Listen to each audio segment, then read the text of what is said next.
আসসালামু আলাইকুম। আমি আশা সিদ্দিকা ঋতু। নতুন আরও একটি ভিডিও দেখার জন্য আপনাদের সবাইকে স্বাগত জানাচ্ছি।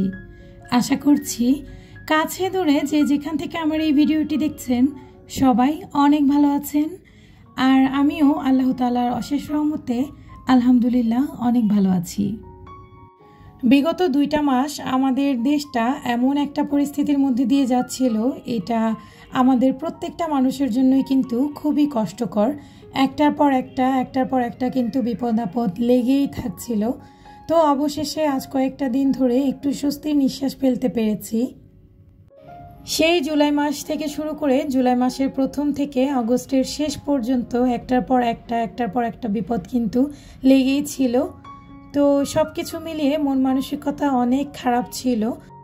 তো আমি আমার অবস্থান থেকে যতটুকু পেরেছি ততটুকুই মানুষকে সাহায্য করতে পেরেছি, এটাই আলহামদুলিল্লাহ। আর একটা জিনিস করেছি, সেটা হচ্ছে নামাজ পড়ে আল্লাহ তাআলার কাছে 2 হাত ভরে দোয়া করেছি। জুলাই মাসের 10 তারিখের পর থেকে যে আমাদের দেশের ঝামেলাগুলো একটু খারাপ হতে চলেছে, তখন থেকেই শুধু ভয়ে আতঙ্কে থাকতাম। প্রতিটা মুহূর্ত প্রতিটা ক্ষণ শুধু মনে হতো, আল্লাহ না জানি কোন মায়ের বুক খালি হয়ে যাবে, আল্লাহ তুমি আর কোনো মায়ের বুক খালি করো না। আমি সব সময় যেটা আল্লাহর কাছে চেয়েছি সেটা হচ্ছে, ক্ষমতা কিন্তু কখনোই চিরস্থায়ী না, একজন যাবে একজন আসবে, এটাই স্বাভাবিক। তো আমি সব সময় চেয়েছি যে যেই থাক বা যেই আসুক আমাদের দেশটা যেন আগের মতন শান্তি ফিরে পায়। আমরা প্রতিটা মানুষ যেন নির্ভয়ে নির্দ্বিধায় কথা বলতে পারি, রাস্তায় চলাফেরা করতে পারি। আর আমি জানি এটা শুধু আমার দোয়া না, এটা বাংলাদেশের কোটি কোটি মানুষের একই প্রার্থনা ছিল আল্লাহর কাছে। সবাই কিন্তু এটাই চাইতো যে আমরা শান্তি মতন বাঁচতে যেন পারি। আমরা আসলে নিজেরা যা ইনকাম করি ওটা দিয়েই আমরা দুবেলা দুমুঠ ভাত যাতে শান্তি মতন খেতে পারি, এটাই কিন্তু আমাদের সকলের চাওয়া ছিল। তো যাই হোক, আমাদের সাবেক প্রধানমন্ত্রীর পদত্যাগের পর যেই ঘটনাগুলো শুরু হয়েছিল সেটা তো আমাদের কাছে সাধারণ মানুষের জন্য আরও বেশি কষ্টকর, কষ্টদায়ক।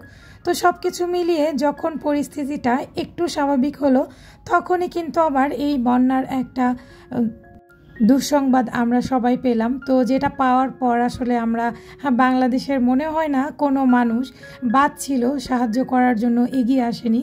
প্রতিটা স্তর, ছোট বড়, তারপর গরিব বড়লোক, সবাই কিন্তু সাহায্যের হাত বাড়িয়ে দিয়েছে। তো এরকম একটা সুন্দর বাংলাদেশই তো আমরা চেয়েছিলাম, তাই না? সবাই মিলে যদি ধর্ম বর্ণ সব কিছু নির্বিশেষে একই সাথে কাজ করা যায়, একটু বিত্তবান যারা আছেন তারা যদি একটু নিম্নবিত্ত মানুষের পাশে দাঁড়ায়, তাহলে আর কি চাই বলেন? এর থেকে শান্তির বাংলাদেশ তো আর হতে পারে না, তাই না? সব কিছু মিলিয়ে এখন একটু স্বস্তির নিঃশ্বাস ফেলতে পারছি। তো লাস্ট কয়েকটা দিন বন্যার খবরও একটু ভালো শুনছি, তো সব কিছু মিলিয়ে মনটা একটু ভালো। আমি আবার যদি মনের মধ্যে কোনো টেনশন বা ভয় কাজ করে, তাহলে আবার কোনো কাজেই মনোযোগ দিতে পারি না, সেটা হোক রান্নাবাড়ি বা খাওয়া দাওয়া বা অন্য যে কোনো কাজ। তো সব কিছু মিলিয়ে এখন যেহেতু একটু নিশ্চিন্ত হতে পেরেছি, তো এই কারণে আবার চেষ্টা করছি নিজের পুরনো কাজে ফিরে যাওয়ার। তো যাই হোক, অনেকক্ষণ ধরে আপনাদের সাথে বকবক করে গেলাম। কথার মধ্যে যদি কোনো ভুল ত্রুটি হয়ে থাকে অবশ্যই ক্ষমা সুন্দর দৃষ্টিতে দেখবেন। আর কথা বলতে বলতেই আমি কিন্তু দুপুরের রান্নাবাড়িগুলো শেষ করে নিলাম, আর দুপুরের রান্নাবাড়ি শেষ করে এই তো আমি আমার চুলাগুলো ক্লিন করে নিচ্ছি। এতক্ষণ পর্যন্ত যারা আমার ভিডিওটি কন্টিনিউ করেছেন তাদের কাছে যদি আমার ভিডিওর কোনো অংশ একটুও ভালো লেগে থাকে, তাহলে প্লিজ একটা লাইক দিয়ে দিবেন, কারণ আপনার একটি লাইক আমাকে নতুন আরও একটি ভিডিও বানাতে অনেক বেশি উৎসাহিত করে। আর সেই সাথে আপনি চাইলে কিন্তু আমার ভিডিও সম্পর্কে যে কোনো মতামত আমার কমেন্ট বক্সে লিখতে পারেন, আমি অবশ্যই আপনাদের মতামত অনুযায়ী চলার চেষ্টা করব। একই সাথে আপনি চাইলে কিন্তু আমার এই ছোট্ট চ্যানেলটি সাবস্ক্রাইব করে আমার পাশেই থাকতে পারেন। আর যারা আমার ফেসবুক পেজ থেকে ভিডিওটি দেখছেন তাদের কাছেও ছোট্ট রিকোয়েস্ট, আপনি চাইলে কিন্তু আমার ছোট্ট পেজটি ফলো দিয়ে আমার পাশেই থাকতে পারেন।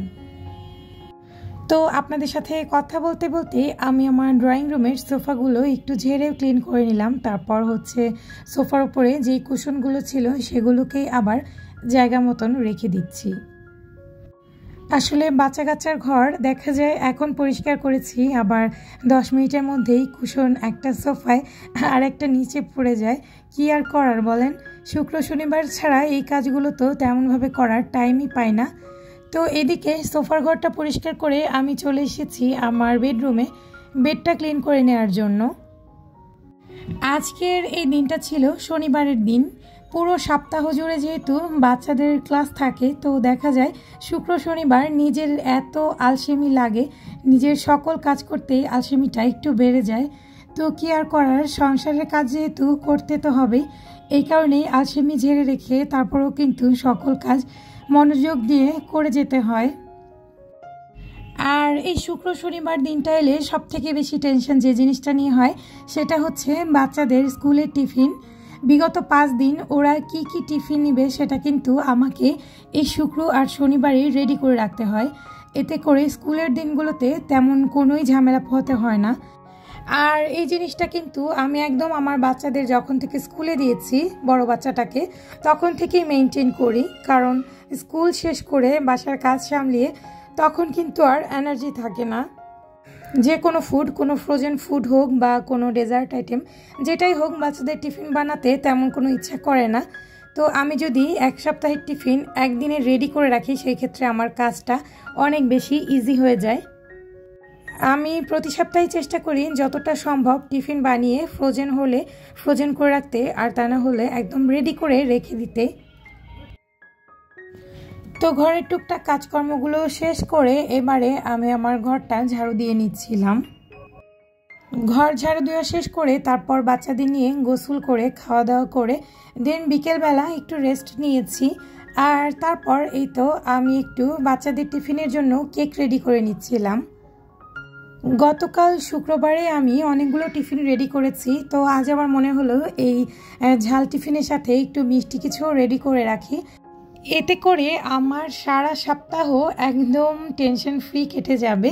তো দেখতেই পাচ্ছেন আমি কেকের ব্যাটারটা করে নিচ্ছিলাম, আর এদিকে আমার বাবাজান এসে আমার এই ব্যাটারের যেই বিটারটা এটা ধরার জন্য বেশ চেষ্টা করছিল। আমি যখনই কোনো বেকিংয়ের কাজ করতে যাই তখনই হচ্ছে আমার ছেলেটা এসে আমার কাছে দাঁড়িয়ে থাকে। আমি এর আগেও এটা আপনাদের সাথে শেয়ার করেছি, আর জিনিসগুলো কিন্তু আমি বেশ এনজয় করি। তো দেখতে দেখতেই আমার কেকের ব্যাটারটা বানানো হয়ে গিয়েছে। এবার আমি এটাকে মোল্ডে সেট করে দিচ্ছি। আর ব্যাটার মোল্ডে ঢালার পর আরেকটা কাজও আমি করি সব সময়, সেটা হচ্ছে এরকম একটা সাসলিকের কাঠি দিয়ে ঘুরিয়ে ঘুরিয়ে কেকের ব্যাটারের মধ্যে যে বাবলগুলো ক্রিয়েট হয় সেগুলোকে কিন্তু আমি রিমুভ করে দেই। এতে করে বেক করার পর কেকটার ভেতরে আর কোনো ফোলা ফোলা বা ছিদ্র অংশ থাকে না, দেখতে বেশ ভালো লাগে। এই কারণে এই কাজটা করা। তো সব মিলিয়ে আজকের ভিডিওটা এ পর্যন্তই। দেখা হবে পরবর্তী ভিডিওতে। ততক্ষণ পর্যন্ত সবাই ভালো থাকবেন, সুস্থ থাকবেন। আল্লাহ হাফেজ, আসসালামু আলাইকুম।